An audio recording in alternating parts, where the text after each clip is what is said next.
Hello everyone, let's go for a walk.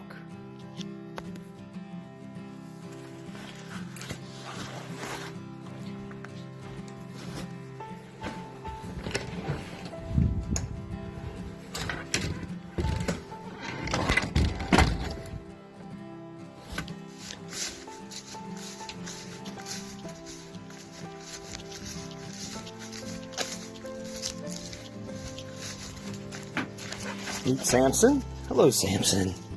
Hello.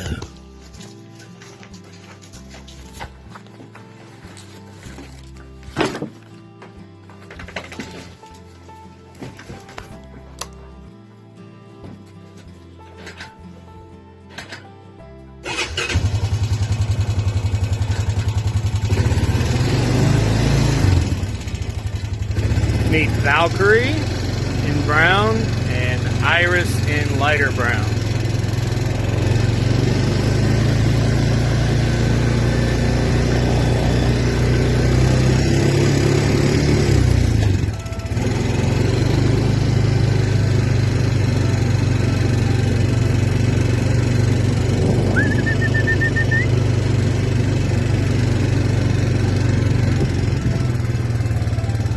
Sure, Samson comes with us.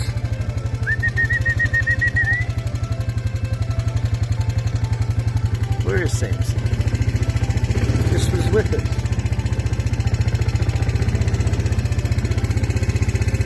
Now where is Samson? There's Samson.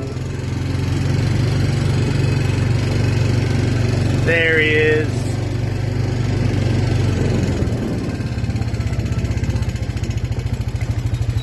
Neat little back creek.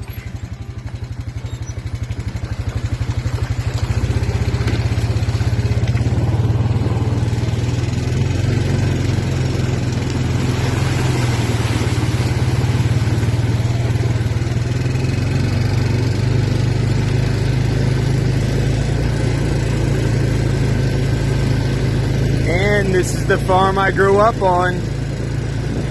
And that barn's been there for well over 100 years. My grandfather built it. Maybe even his father built it. I don't know. It's been there for as long as we know.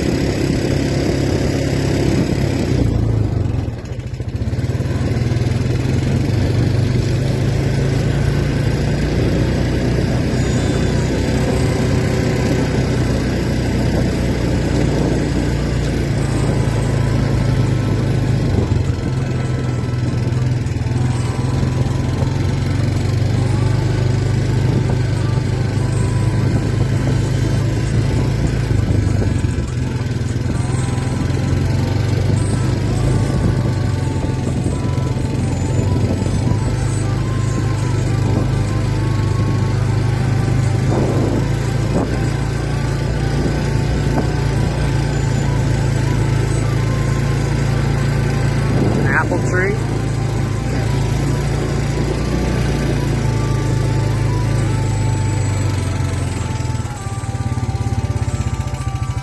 Okay, this is as far as we're going to take the four-wheeler.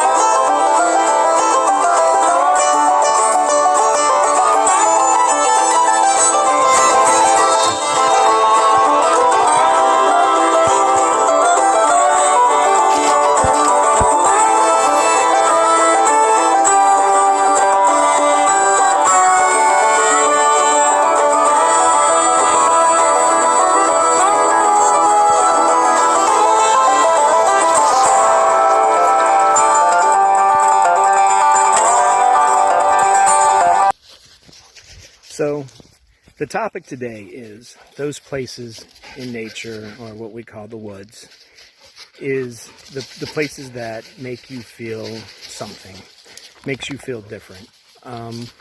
There's good places and there's bad places. This trip, I'm about to visit several places that give me a good feeling. And what we call that is it has a good spirit. It affects your spirit. And it may be that there are spirits living in those woods or in those places that affect you, or it just might be that you feel something when you visit those places. But for now, I'm about to go into the first place that gives me a good feeling, and it's right behind me now. And let me turn the camera.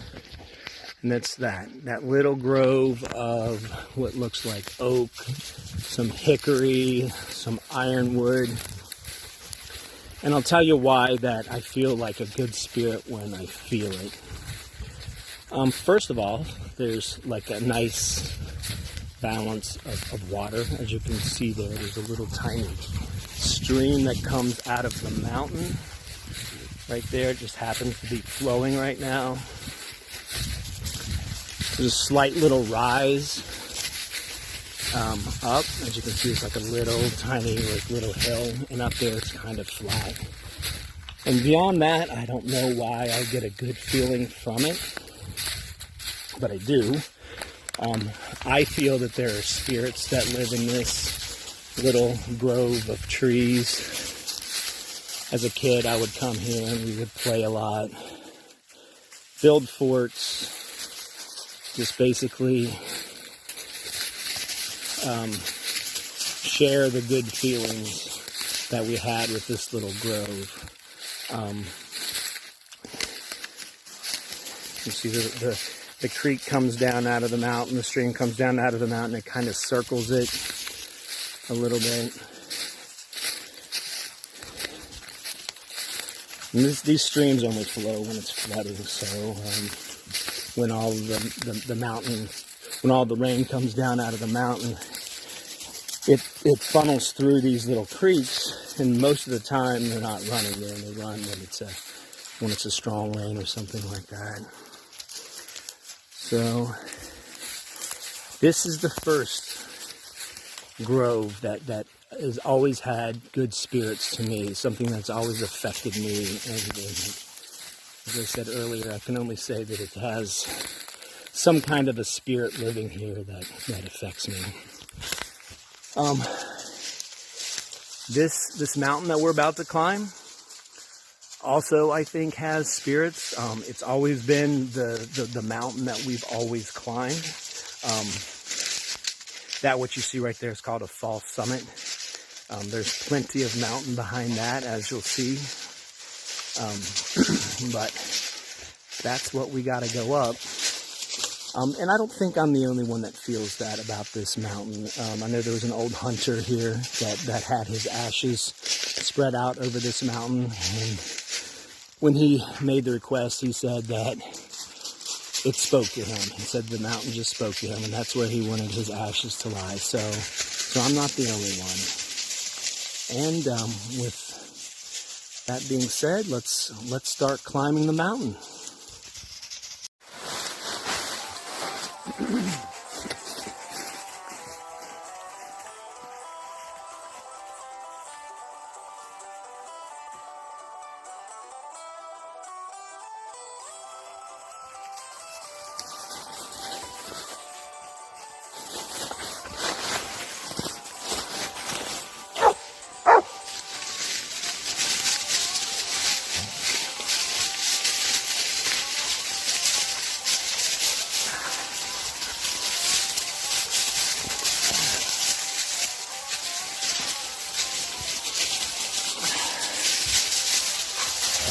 Hey!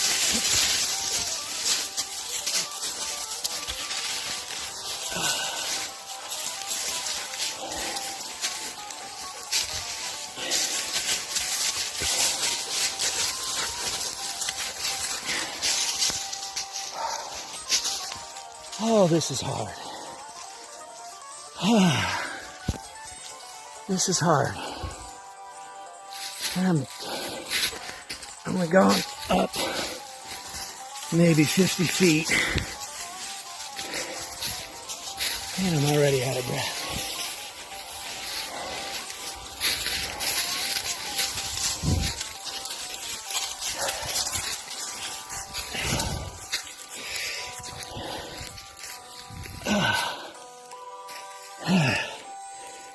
but each step brings you up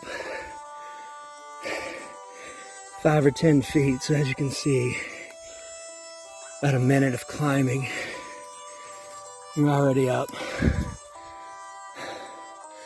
a little ways, but there's a lot left to go. So here we are, about ready to top what I called that false summit. It feels like you're making progress.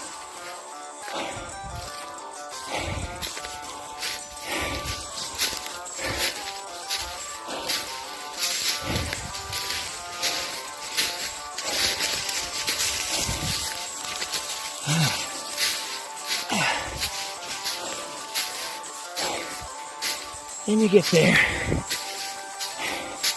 and you see there's more mountain to go.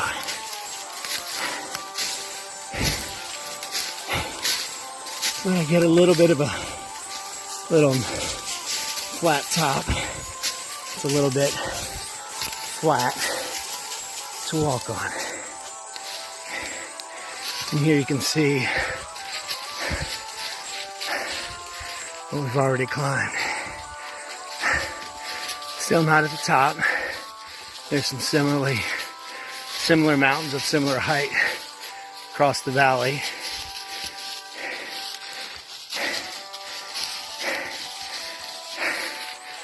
But this is the direction that we're going.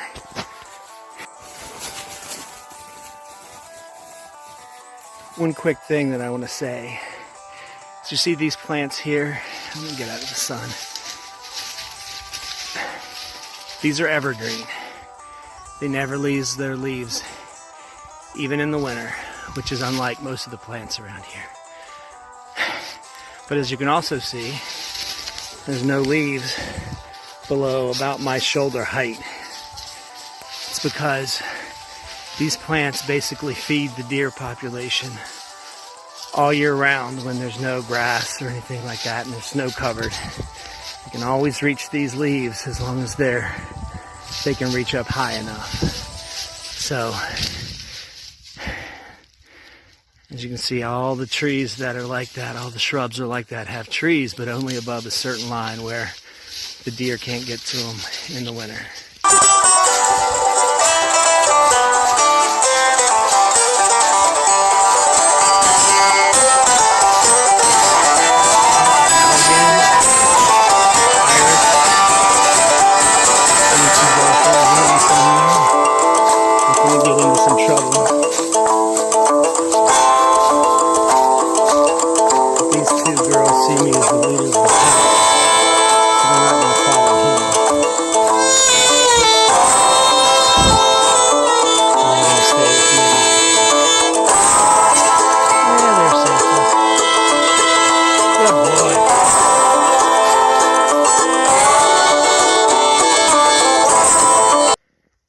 So, I'm just going to take a little bit of a break here. It's always been my problem in the Army and in life, is I didn't really take breaks. I would push myself, and I would go until I was done, complete, finished. Couldn't go a step further.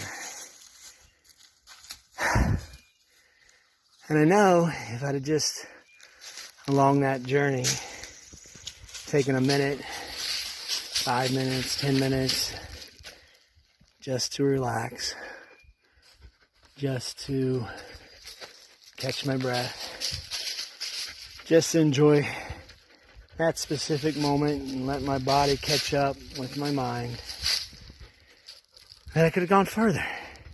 And I wouldn't have just went to the point of collapse. So as I'm getting older, as you're getting older, as everyone's getting older, you think about that. Think about just taking a minute and relaxing. And then in the long run, you can go a little bit further if you do that. All right.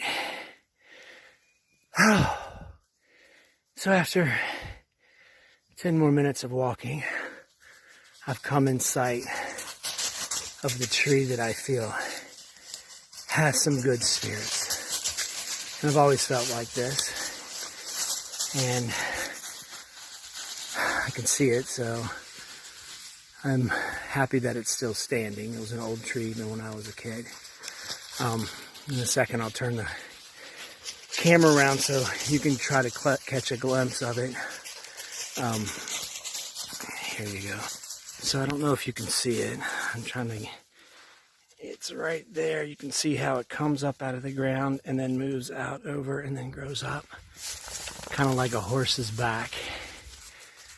And let's see if you can keep an eye on that as I get closer. So as a kid,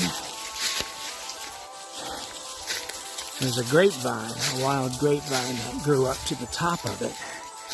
And we would swing that grapevine out over the side of the mountain.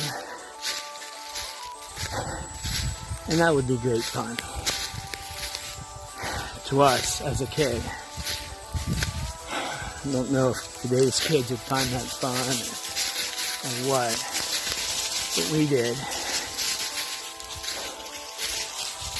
And as you could get to it, it looked bigger as when we were kids, but I don't know. I hope it's not dead. Looks like it might be dead. That would be sad. It is dead. Looks like the top fell off.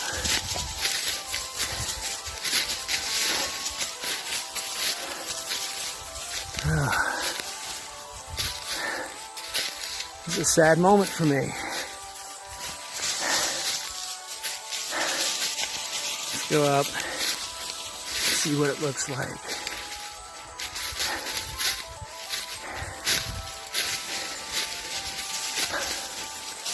Maybe the spirit that lived in that tree departed. Maybe it needed us to visit it.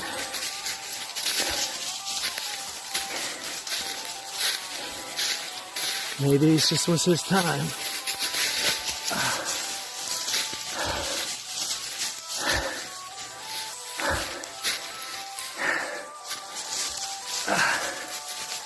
But regardless, it's a sad moment. That was my happy place, or one of them, one that I felt joy, and so I'm just gonna rest here a minute, catch my breath.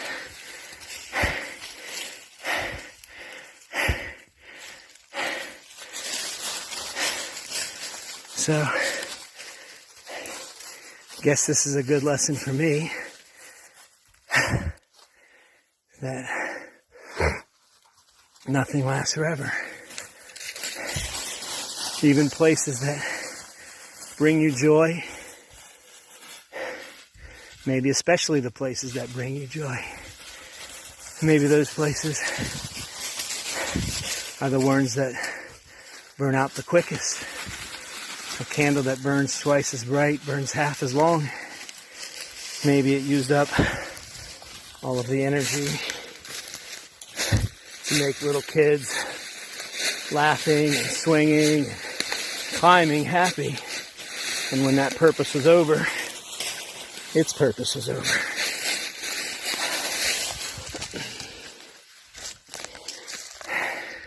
So here I am at the base.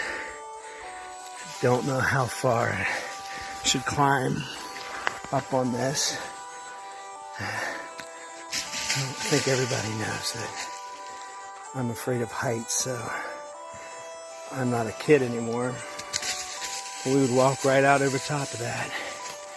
And as you can see, I think the video doesn't really do it justice, but that's a pretty long drop.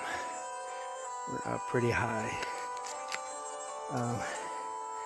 So partly because I don't want to fall down with a dead tree down the mountain, partly because I'm afraid of heights, I'm not going to walk out on that like I used to do as a kid. But as you can see here, even halfway or 2/3 up the mountain, we still got a good view. And even my position here at the edge makes me feel a little bit nervous about being up on these heights. And as you can see too, it's about 40 degrees out here, just a little bit above freezing. Valkyrie, go. But I'm still sweating because climbing a mountain is hard.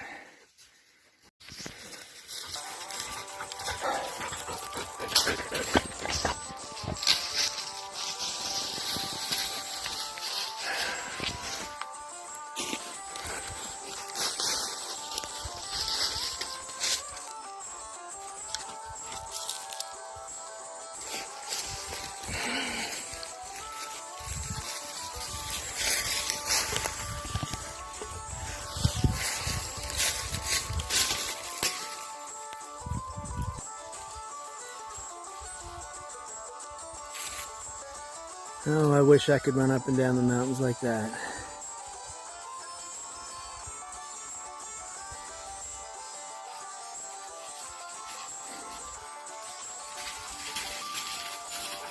Good girl. Good girl, Valkyrie. Yeah, it's hard, isn't it? Here comes Samson.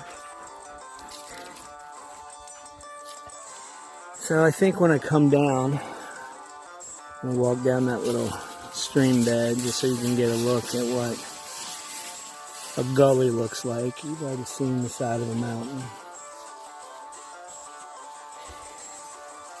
I also want to say that this is an oak tree. You know it's an oak tree by the acorns that is along the bottom. You can see them scattered around. Oaks can get big. They're one of the biggest trees in the forest. One of the strongest. Soon this one probably died because it can't be healthy to be put all its weight on its side like that. They grow up straight to even out the weight of the tree, and it weighs many tons. So it's probably got to be a lot of stress.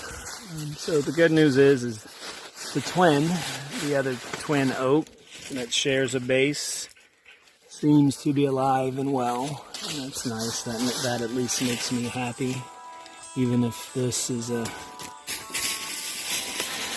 long dead reminder of a childhood spent in the woods having fun.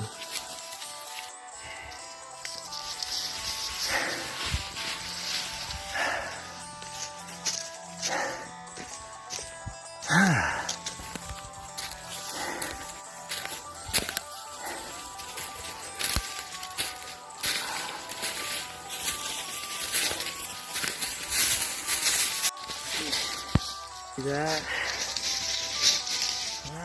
is deer poop, and of course it's all over these mountains.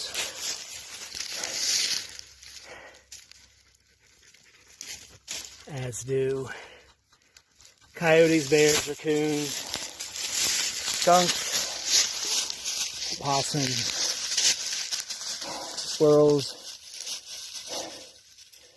I'll be missing a few in there.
the climb.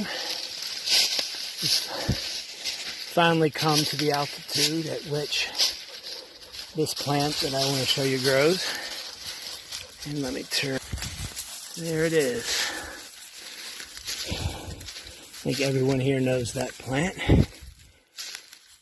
Only grows around here, at least at higher altitudes. And what this is the common blueberry. This is the wild version.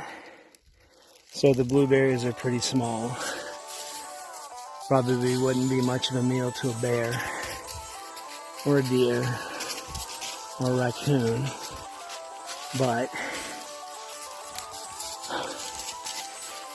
they only bloom and they only have berries for a few days a year, so it's really hard to find them in the wild when they have the berries, but that's what they are. And as you can see, apparently the deer don't like their leaves. They don't eat the leaves of the blueberry. So now we are getting very close to the top. I'm on what we in the geography business call a ridge line. It's an elongated top part of a mountain, and it can run for miles. In fact, as you can see across the valley, you can see that is basically one solid mountain that runs along that line, and that's actually the West Virginia border, and they call that a ridge line. And we are up on one of what is called a saddle to get up to that peak of the ridge line, which is actually kind of a ridge itself, but it basically is leading up to the top.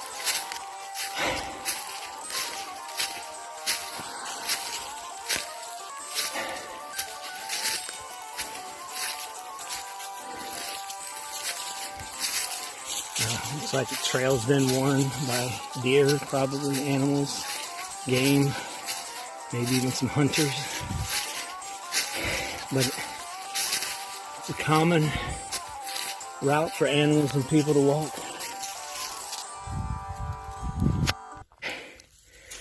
So, here's something that's very interesting for you.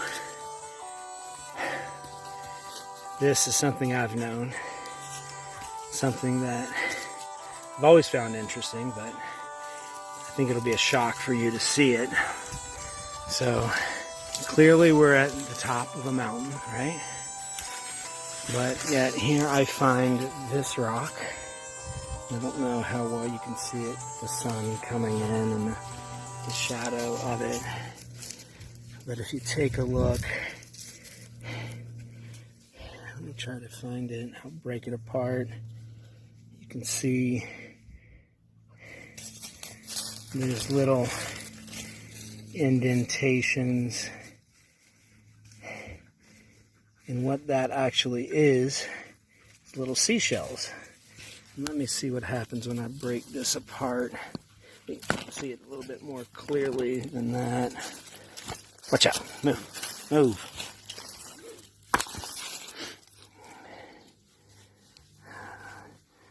This side has it a lot more.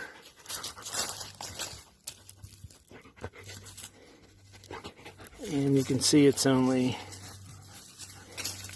on the surface.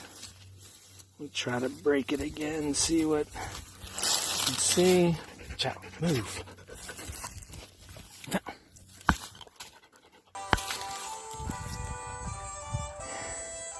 Yeah. So you can find other rocks that show this more clearly, but clearly that is some kind of a seashell. And so how do you explain this? Right? At the top of a mountain, hundreds of miles from the ocean.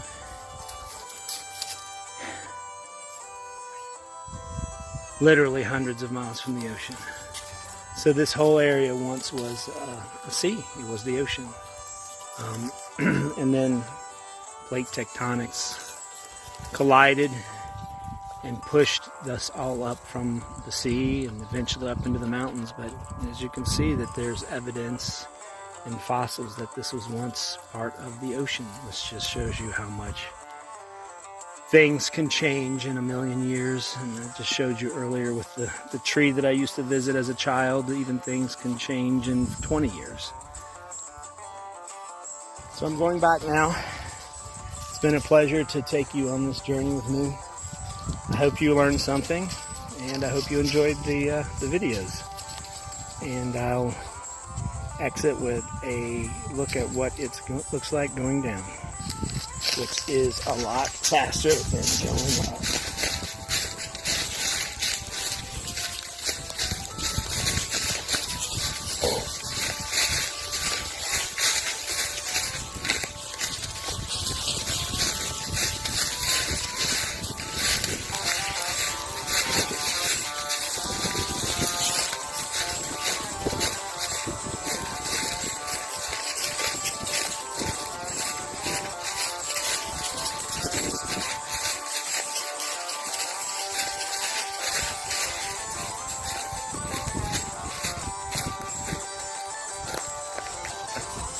Alright, this is it. I'm signing off. Have a good day.